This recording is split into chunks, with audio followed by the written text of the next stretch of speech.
Descubre lo invisible en el primer podcast en español que aborda temas controversiales de la iglesia y sus posibles soluciones. Mi nombre es Sarinet Caraballo. Y el mío es Carlos, de la Trilogía de la Calle. Y de Unrecognized Movement. Y estamos por aquí en este episodio que creo que puede ser de gran bendición a tu vida. Hoy yo voy a estar entrevistando a Carlos. Aquí fue. Porque aquí el duro en este tema es él. No, yo no soy. Sí lo eres, sí lo eres. Y él va a decir que no, pero yo voy a decir que sí. Vamos. Okay.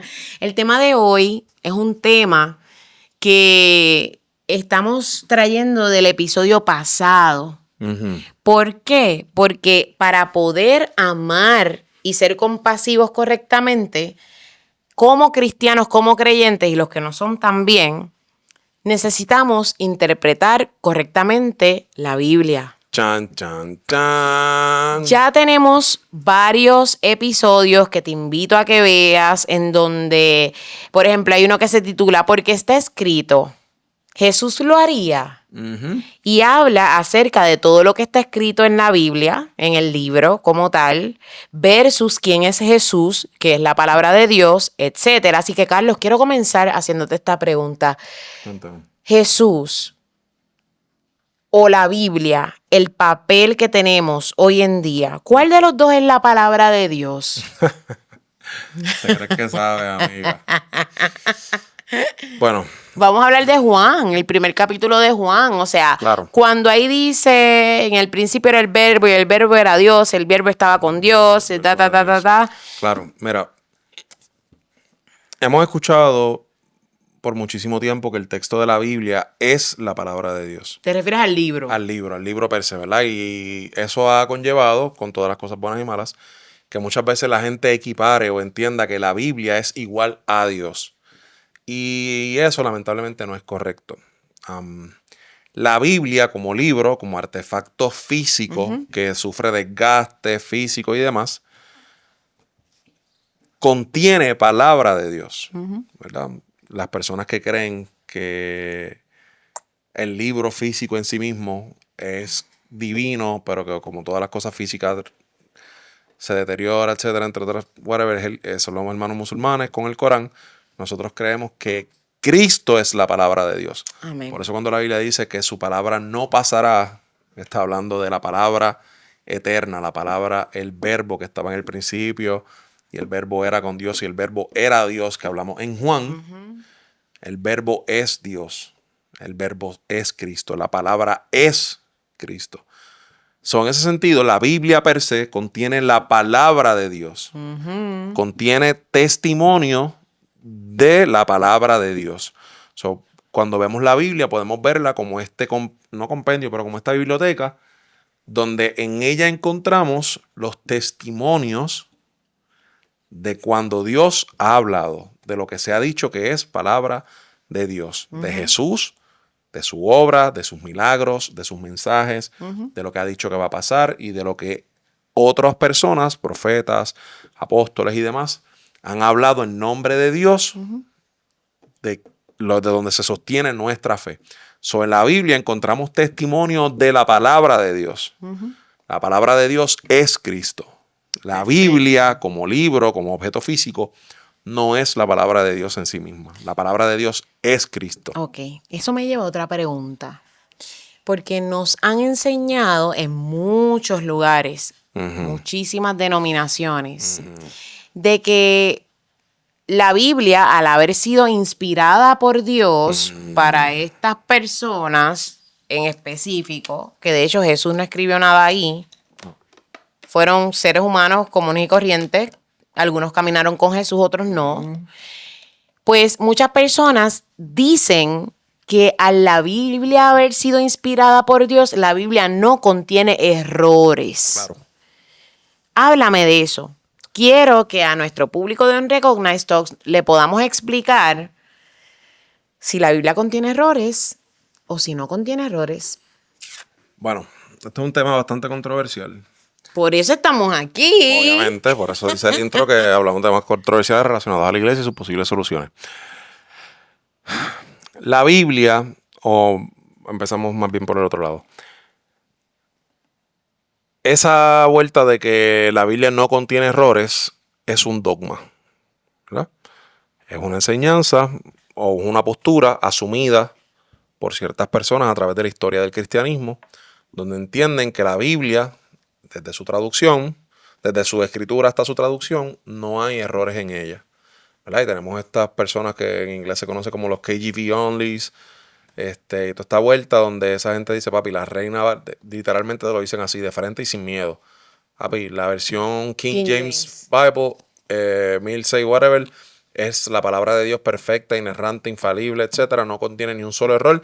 Y con la versión King James, nosotros podemos interpretar todos los demás textos más antiguos, hasta casi los originales, si los tuviéramos. Y es como que Igual con la Reina Valera, igual con la el Reina hueso, Valera. líder. So, la Reina Valera es como un equivalente al King James porque te usa las mismas familias textuales y demás.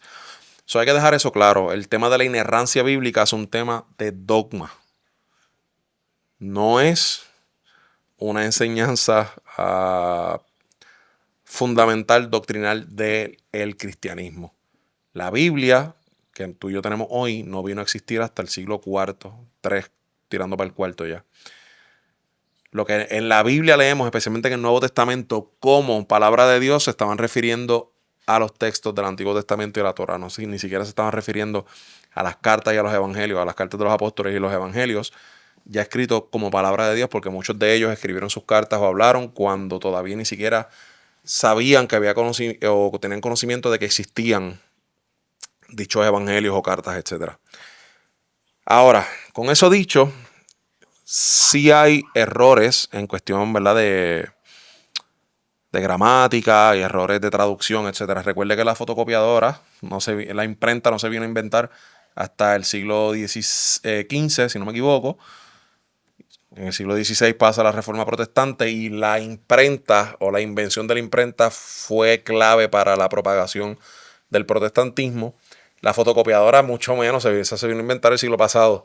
So, no había manera de que estos textos antiguos, estos escribas y estas personas que pasaban todas estas cartas, las escribieran sin ningún tipo de error. So, hay textos que sí contienen errores y que sí contienen, ¿verdad?, incongruencias con otros textos, porque cuando se escribieron, pues algún escriba, cansado de escribir, ya iba por el libro número 43 de la Biblia, escribiendo letra a letra, leyendo de aquí, escribiendo acá, leyendo de aquí, escribiendo allá, porque no había fotocopiadora. Probablemente metió una letra mal o algo así. De esos errores son muy comunes en la Biblia y no pasa nada con eso. No hay algún tipo de error doctrinal con eso. Obviamente hay sí otros textos que sí causan algún tipo de incomodidad teológica a la hora de interpretarlos y demás, porque pues hay gente que entiende que contradicen otros puntos de la Biblia o otras doctrinas esenciales del cristianismo. Y ahí sí, pues hay gente que tiene problemas con esos textos. La famosa coma juanina, uno de ellos. Por eso que la gente dice, no, que la Trinidad no es no aparece en la Biblia. La gente dice, no, sí, pero el Padre y el Hijo son uno, y que sé yo, que dicen, bueno, no, pero es que cuando van a los textos más antiguos del siglo II, siglo III, esos textos no aparecen. Esa coma juanina viene a aparecer mucho después. So, ese tipo de suceso, ¿verdad? O no quiero decir incongruencia, pero sí, de eventos sucedió en la historia y ahí están. Ok. Tenemos personas en diferentes denominaciones de fe, ¿verdad? Cristianas, creen en Cristo, que piensan que todo lo que está escrito en la Biblia hay que aplicarlo al hoy.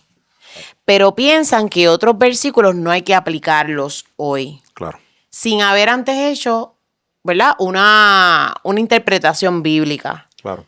Dicho esto, yo tengo un versículo que yo te quiero leer, porque si yo saco este versículo ahora mismo y lo leemos sin buscar qué estaba pasando en ese momento, para quién se escribió, por qué se escribió, eso sin decir si está mal o bien, o sea, no estamos hablando ni siquiera todavía si está bien o mal, y yo lo pongo hoy, aquí y ahora y digo, no, tú tienes que hacerlo porque está escrito en la Biblia, eso va a ser un desastre. So, antes de que yo te lea este versículo, cuán importante es poder conocer el Antiguo Testamento y el Nuevo Testamento antes de poder hacer una interpretación bíblica correcta. O sea, cuán importante es saber para qué fue escrito el Antiguo, para qué fue el Nuevo, en cuál pacto estamos viviendo, en el Antiguo Pacto, en el Nuevo Pacto. Ay, perdónenme, que es que me emociono. En el Antiguo Pacto, en el Nuevo Pacto, o sea, cuán importante es y cómo eso nos ayuda a interpretar mejor. Claro, bueno, es definitivamente extremadamente importante conocer el Antiguo Testamento, porque el Antiguo Testamento es un tipo de sombra o tipología de lo que vamos a ver en el Nuevo con Cristo. Y definitivamente tenemos que entender qué pasaba en el Antiguo, porque muchas de las cosas que pasaban en el Antiguo Testamento se reflejan en el Nuevo. Ahora, como cristianos, vivimos en el Nuevo Pacto, ¿verdad? Antes el Viejo Pacto, que esto es otro tema, pero hubo muchos Sé que es largo, sé que es largo. Hubo muchos pactos de Dios con el ser humano, los pactos con Adán, el pacto con Noé, el pacto con Abraham, el pacto con Moisés, el pacto con David, etcétera, etcétera. Pero casi siempre cuando se habla del pacto del Antiguo Testamento se está hablando de Moisés. Ese pacto con Moisés se sostuvo, la ley, toda esta vuelta hasta Cristo, según nosotros los cristianos. Y ahora con Cristo, todas las cosas que se necesitaban cumplir del Antiguo Testamento han sido satisfechas y cumplidas en Cristo. Sobre el Nuevo Testamento, como te mencioné al principio, es un testimonio de Cristo, de su vida, muerte y resurrección, y de cómo todas las cosas del Antiguo Testamento se cumplen en el Nuevo. Moisés subió al monte, Jesús subió al monte. Moisés dio un sermón desde el monte, Jesús dio uno desde el monte. Moisés habló en el llano, Jesús habló en el llano. El Cordero de la Pascua, Jesús es el Cordero que quita el pecado del mundo. Todas las cosas, ¿verdad? Hay paralelismos y sombras. Paralelismos y sombras y tipos en todos lados del Antiguo Testamento, en el Nuevo Testamento. Y en Cristo se han cumplido todas las cosas. Como cristianos es importante que podamos entender en el Antiguo Testamento lo que pasaba en el Antiguo Testamento y por qué pasaba en el Antiguo Testamento, para que podamos entender qué hizo Cristo, qué pasó con Cristo y cómo todas las cosas han sido satisfechas en Cristo, y porque entonces nosotros, a la hora de aplicar versículos bíblicos, especialmente del Antiguo Testamento, tenemos que aprender a contextualizarlos, porque todas las cosas del Antiguo Testamento, además de que son en otra cultura, en otro tiempo, en otro mundo, que ya ese mundo no existe, si los queremos aplicar, tenemos que aprender a contextualizarlos. Exacto. Porque no todo lo que se dice y se hizo en el Antiguo Testamento cabe en el mundo que vivimos hoy, porque es un mundo totalmente distinto. Ahí obviamente entra la figura de Cristo, y con todo y eso, todo lo que se dice también en el Nuevo Testamento tiene un lugar en nuestra vida, porque la cultura y la sociedad del Nuevo Testamento es una muy distinta a la nuestra hoy en día. Ese mundo donde sucedieron esas cosas tampoco existe hoy. Y tenemos que también aprender a contextualizar el Nuevo Testamento. Obviamente los mandatos de Jesús, que son, entre comillas, más abstractos que los de Moisés, pero siguen siendo más importantes y relevantes hoy. Por eso es que muchos textos como que, si tu ojo te es ocasión de caer, sácatelo. Pues una gente dice, no, papi, no, eso es metafórico. Quiere decir remover la tentación de tu vida.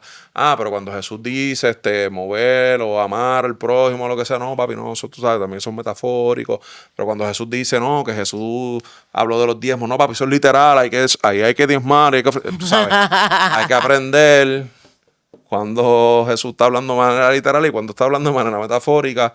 Y si está hablando de manera literal y es algo descabellado como arrancarte un ojo, ¿cómo eso se interpreta y cómo lo aplicamos hoy a nuestra vida? Has dado un punto bien importante y estás hablándonos de que tenemos que aprender lo que Jesús dijo, hizo, etcétera. ¿Por qué tú crees que las personas hoy en día utilizan la Biblia, cualquier parte de ella? Y no estoy diciendo que esté mal utilizar cosas positivas de la Biblia, lo que está escrito positivo, cosas buenas que podamos aprender y hacer a través de lo que está escrito en la Biblia. Pero ¿por qué tú crees que personas hoy en día le dan más peso a lo que decía Pablo, a lo que decía, ponle ahí, Pedro, Juan, whatever, Moisés, versus las enseñanzas de Jesús? O sea, ¿a qué tú le atribuyes que hoy en día tengamos muchas comunidades de fe en donde la mayoría de los discursos son basados en lo que dijo Pablo, pero no llegan a ese punto en donde meten a Jesús en la ecuación? Claro.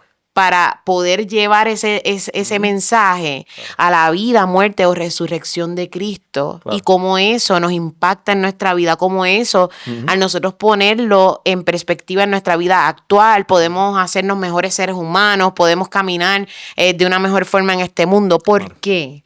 Bueno, aquí hay dos vertientes. Una es la académica, donde se debate todavía si el fundador del cristianismo realmente es Jesús o es Pablo. Jesús dijo unas cosas y muchos académicos interpretan que Pablo las interpretó de una forma y se fue por otra línea y fundó el cristianismo. Obviamente, los cristianos ortodoxos, o sea, ortodoxos me refiero a que siguen la doctrina del cristianismo, sean católicos, protestantes, ortodoxos, los que sean, episcopales, whatever, episcopales, mira yo, etíopes, etcétera. Creemos que Cristo es el fundador del cristianismo, obviamente. ¿Por qué mucha gente se va por la vuelta de Pablo y no por la vuelta de Jesús? O prefieren utilizar textos de Pablo para predicar y se enfocan más aparentemente que en Pablo que en Jesús. Hay una realidad. Mucha gente se le hace mucho más fácil hablar de Pablo y predicar sobre las cosas que dijo Pablo.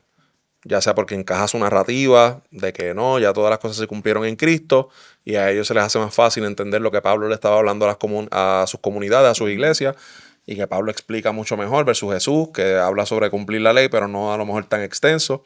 A lo mejor hay gente que se le hace más fácil hablar de Pablo porque ya Pablo está hablando en contexto de iglesia de que hay una iglesia en Tesalónica, hay una iglesia en Éfeso, hay una iglesia en Corinto, versus Jesús, que Jesús no tenía una iglesia como tal. Jesús está hablando todavía en un contexto judío del primer siglo, donde hay templos, hay sinagogas, donde Jesús va al templo, va a la sinagoga, lee los escritos de los profetas desde el rollo, toda la vuelta, está bregando con fariseos, con escribas, mientras que Pablo no, Pablo ya está bregando con liderato de la iglesia, etc. Definitivamente, la vuelta de Pablo o el contexto de Pablo se asemeja un poco más a nuestro contexto de iglesia, donde tenemos una iglesia, tenemos una estructura, tenemos el pastor o los profetas, los maestros, los que sean, tenemos evangelistas, y esas personas funcionan o fungen, ejercen funciones en la iglesia, y nosotros podemos identificarnos más con esos problemas que surgen en la comunidad de la iglesia. Pero, obviamente, aquí hay una realidad, y esta realidad, obviamente, es bien doctrinal. Y es lo que dice Pablo en la carta a los Corintios. Aquí, quien salva no es Pablo, no es Apolo, no es Pedro. O sea, aquí uno sembró, el otro regó y el otro cosechó, pero aquí el crecimiento lo da Dios. Y aquí toda la iglesia, toda la comunidad es de Cristo. Estaba leyendo en estos días un libro, estoy todavía leyendo, lo empecé, que habla sobre el pastorado y habla sobre cómo la iglesia, muchas veces, especialmente en nuestro contexto hoy moderno, los pastores se han enfocado más en ser CEOs y ser marketers y líderes de empresas, etcétera, y manejar la iglesia como tal, cuando la realidad es que el pastorado se trata sobre construir, sobre edificar a las personas que componen la sociedad de Dios. ¿Me entiendes? Entonces, eso es importante porque todos nosotros somos parte del reino de los cielos. Lamentablemente hay personas que sí se enfocan más en Pablo, porque se pueden identificar más con él o lo que sea, o porque tal vez su mensaje no es tan radical, entre comillas, como el de Jesús, pero independientemente, desde mi punto de vista, en este caso doctrina de cristianos, creo que todo apunta a Cristo. Que sí, que hay gente que se enfoca más en Pablo y parece más paulinos que cristianos. Sí, pasa cada rato. Que hay gente que en nombre de Pablo son más platónicos y se adhieren más a filosofía de Platón y de Aristóteles que a Cristo. Y te sacan la Biblia ahí. Sacan la Biblia, pues claro, porque Pablo era un tipo filósofo, era un tipo que conocía todas estas filosofías estoicas, las que sean, y las utilizaba para predicar. Pero, obviamente, hay que saber diferenciar y hay que saber cuándo utilizar una cosa y la otra y siempre mantener la mirada en Cristo. Yo te tengo que ser bien honesta. Luego de todo lo que nosotros conocemos acerca de todo lo que está escrito en la Biblia, obviamente siendo un libro que está compuesto de muchos libros y de muchos géneros. Es una biblioteca. Es una biblioteca, por así decirlo. Hoy en día, yo me atrevería a decir que antes de yo ponerle una Biblia en las manos a mi nieto, yo me aseguraría que yo le voy a poner un pasaje que apunta al amor y a la compasión de Cristo y no el libro completo en donde puede leer esto que yo te voy a leer ahora. Y yo sé que esto me va a caer chinche, pero la realidad es que en la Biblia hay erotismo, Sí. en la Biblia hay sexo, en la Sí. Biblia hay matanzas, o sea, la Biblia tiene de todo. Entonces, hoy en día yo escucho a muchas personas, no, porque la Biblia, y tenemos que, la Biblia en las escuelas. Ustedes no saben lo que están pidiendo. ¿Por qué? Porque independientemente si está bien o si está mal, eso le abre la puerta a otras religiones a que también quieran meter sus libros en las escuelas. Ese es el primer punto. Cuando un niño se encuentre con Cantar de los Cantares, no va a entender absolutamente nada. Y si lo entiende, lo que va a hacer es pervertir su mente con ese libro. Entonces, yo, ¿verdad? Estoy trayendo este tema y quería traer este tema de la interpretación bíblica por eso.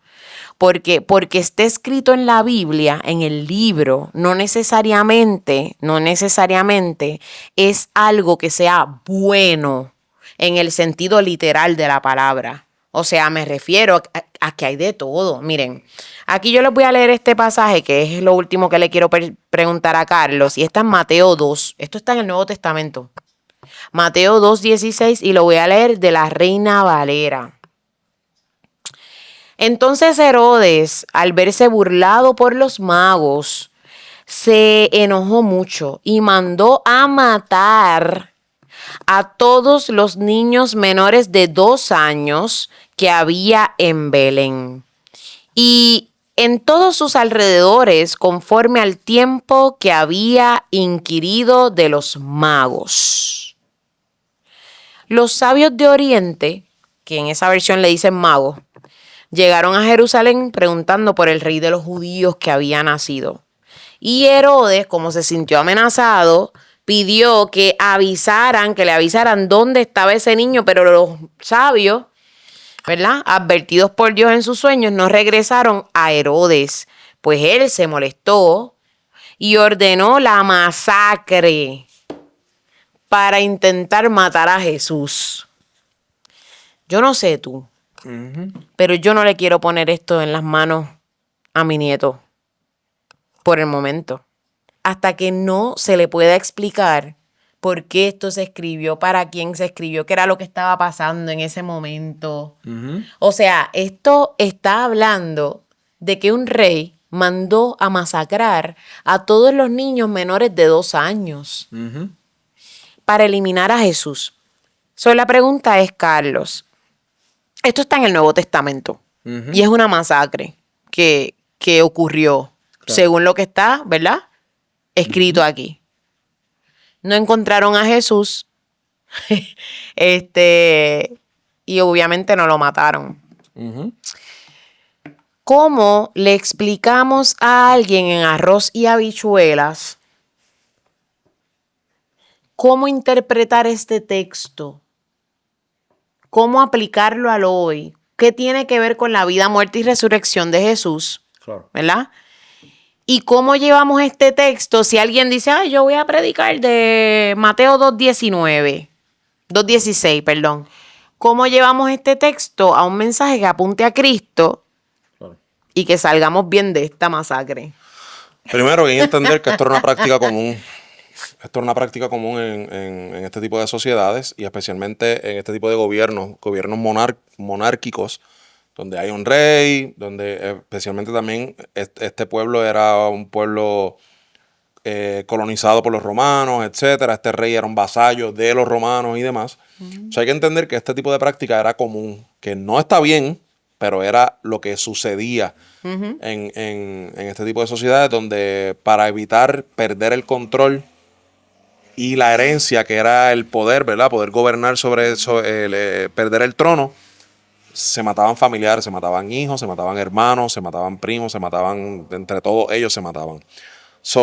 Obviamente también aquí hay debate sobre si esto realmente ocurrió dentro de la academia, eso es otro tema.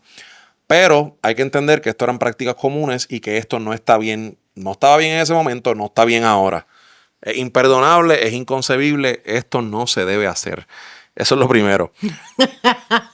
Y cualquier persona que trate de utilizar este texto o textos parecidos para justificar el asesinato de niños y demás, o el asesinato de cualquier persona, esa persona hay que encerrarlo y darle tratamiento psicológico porque eso está mal. Punto. Y por eso lo traigo. Por eso es que lo traigo, perdona que te interrumpa, porque están las personas que dicen que porque está escrito hay que hacerlo. Porque eso está escrito en la Biblia, yo lo tengo que hacer de X o Y forma. Sí, no, claro, no, pero eso son unos abusadores, ¿no? Eso no va ahí. So, No hace sentido. No hace ningún tipo de sentido. So, no. Utilizar textos como este para justificar algún tipo de masacre que ha pasado, ya hay gente que lo ha hecho, pues eso está mal. Y lo vimos los otros días. En Phoenix, en Arizona, salió un tipo que crucificó a par de pastores porque decía que estaban pervirtiendo la palabra de Dios y los crucificó como si fueran romanos. Una locura, una asquerosidad. So, y verdad, nuestra condolencia a toda esa familia. So, esto apunta, o como lo podemos ver, es que siempre el gobierno de los hombres, ¿verdad?, ha estado tratando de usurpar la autoridad y el gobierno de Dios. Y siempre hemos visto que el gobierno del ser humano ha estado en conflicto y en guerra con el gobierno de Dios. Y es importante que podamos entender eso para poder entender que lo que está sucediendo aquí, en el caso, ¿verdad?, de que todos creemos que fue algo que sucedió realmente, aunque se debate si fue verdad o no, es el intento del mal y del gobierno del ser humano de mantener el control y usurpar el plan de redentor de Dios. Y si eso ocurría, pues obviamente no hubiese habido un Jesucristo y no hubiese habido un redentor que creara ese puente entre Dios y la humanidad. Hay otro texto de esto que creo que tal vez es también igualmente relevante en los Salmos, donde dice que restringes contra las piedras a los hijos de tus enemigos, a los bebés de tus enemigos. Y es como que el diablo, espérate, ¿qué es esto? Y eso no quiere decir ahora que tú tienes un problema con alguien, tienes un bebé recién nacido, un bebé de meses o años, le vas a dar contra una piedra. O sea, eso es diabólico, eso está mal. Aunque lo diga la Biblia, aunque lo diga el que sea. Punto, eso está mal. So, todo este tema tiene que ver también con el origen del mal y todo esto. Pero en cuestión de interpretación bíblica, todos estos textos que encontramos en la Biblia que invitan a hacer daño en nombre de Dios o para evitar una futura tragedia peor o lo que sea, son textos que se tienen que interpretar en su contexto, en su momento, según las prácticas de su tiempo, y entendiendo que ya a través de Cristo ninguna de estas prácticas de asesinar, matar niños y cosas por el estilo es ineficiente. O sea, todas esas prácticas es pecaminosa. son ineficientes. Exactamente. Obviamente está el caso, por ejemplo, del pastor Dietrich Bonhoeffer, en el caso de la Alemania nazi, de que estaban haciendo un complot y que este pastor participó para darle muerte al líder nazi, al alemán del bigote. Ahí el debate moral sobre si es correcto o no para evitar un bien mayor, ya es otro tema. Pero, anyways, eso lo dejamos para otro día.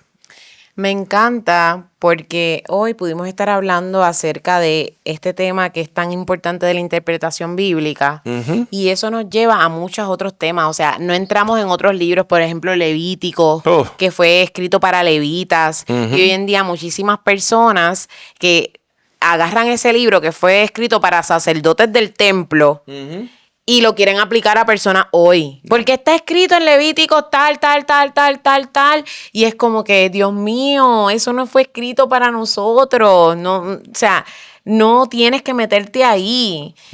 Reconocer que Jesús nos dejó un nuevo mandamiento, yo creo que nos lleva a poder reinterpretar todo a la raíz de ese nuevo mandamiento. En Juan 13:34, que es mi versículo favorito, él dice, les dejo un nuevo mandamiento. Y esto lo pueden encontrar en cualquier versión, que se amen unos a otros así como yo los he amado a ustedes.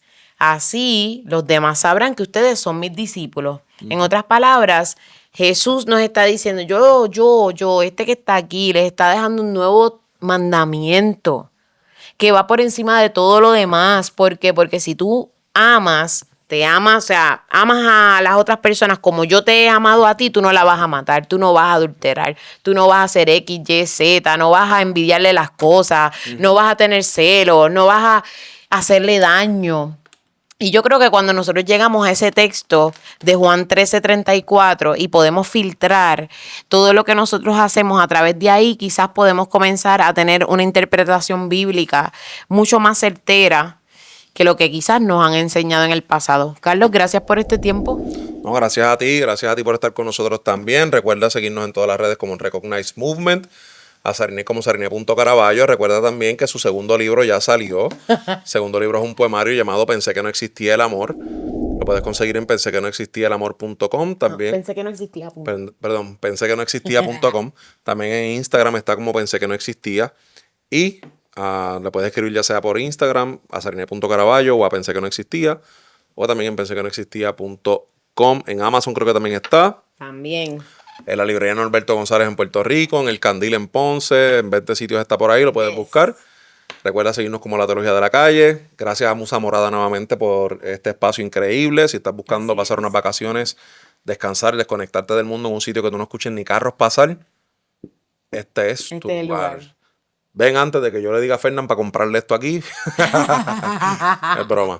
Así que teólogo y teóloga, pana mío, perdóname, será hasta una próxima ocasión. Si no tienes iglesia y estás buscando dónde congregarte, recuerda, estamos en On Recognize en Luquillo, para que pases por allí. Está bien. Tengo un cortocircuito entre la Teología de la Calle y No On importa, Recognize. somos todos. Si estás buscando dónde congregarte y no tienes iglesia, recuerda que en On Recognize nos reunimos en Luquillo, en la Playa Fortuna, casi siempre, pero para más información recuerda seguirnos en On Recognize Movement para que te demos información actualizada domingo tras domingo y puedas compartir con nosotros y te congregues allí. Ahora sí, será hasta la próxima, te enviamos un abrazo, Dios te bendiga.